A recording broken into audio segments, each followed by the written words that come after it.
So now let's think about the economy in general. So there are all kinds of people, no matter what the economy is, there are always those who thrive in all economies, just as there are usually those who don't thrive in all economies. In the best of times, there are people who don't do well, and in the worst of times, there are people who do well. So now let's say that you have, through reading this book 4 times, or just through the power of your own wanting, you've tuned yourself into appreciation for these beautiful things and appreciation for the way things flow to you. So now that's the vibration that you're offering. So which of those people that we just described are you more likely to rendezvous with? You're going to rendezvous with those who have something for you and you something for them. But what about a person who's pessimistic and worried and complaining? Who in the economic community are they going to rendezvous with? Yeah. Those who are complaining gravitate to each other, and then they complain louder. But they don't get improvement. Even your government hears them complain and says, oh, we must soothe those complaints. But you can't throw enough money at that complaining crowd, because just like that spinning merry-go-round on the playground, it just throws them off in the bushes. In other words, you just can't give them enough because they're a vibrational mismatch to it, you see. While those who are confident and secure and knowing about the well-being of the universe are magnetically attracting it. And you're right. Then those who are attracting it stand there all full and glistening and shiny and prosperous.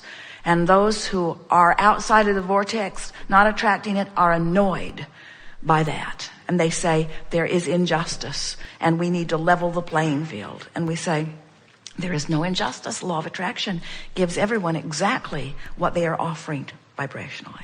The more I appreciate, the more comes to me. Right. The more I make peace with where I am, and the more I appreciate whatever I give my attention to. But for most people, that sounds so simplistic.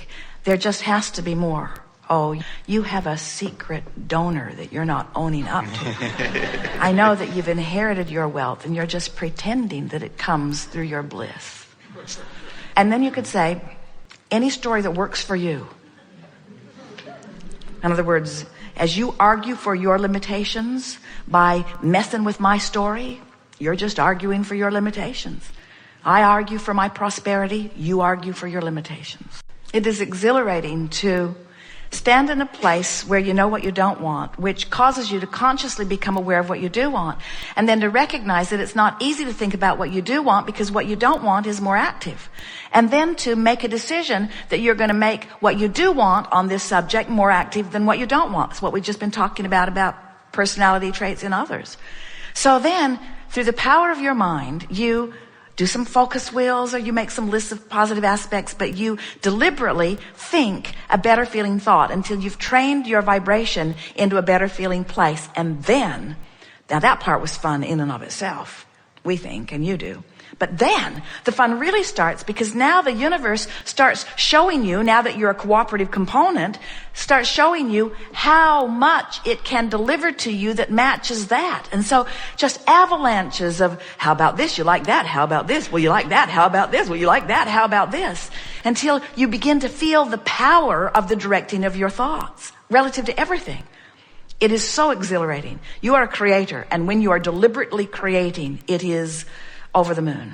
And you're all creating. You're all creating. Your point of attraction is emanating. You can't turn it off. You are creating. But creating deliberately is so much fun.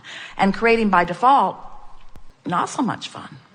Yeah. Attracting to you by virtue of your vibration and not knowing what you're doing, so not knowing what to do about it, that's not fun. But delivering a thought on purpose and shoring it up with intentionality, and feeling it click into place until it's naturally how you feel and what you think, and then watching the universe respond to that active vibration within you, that is fun.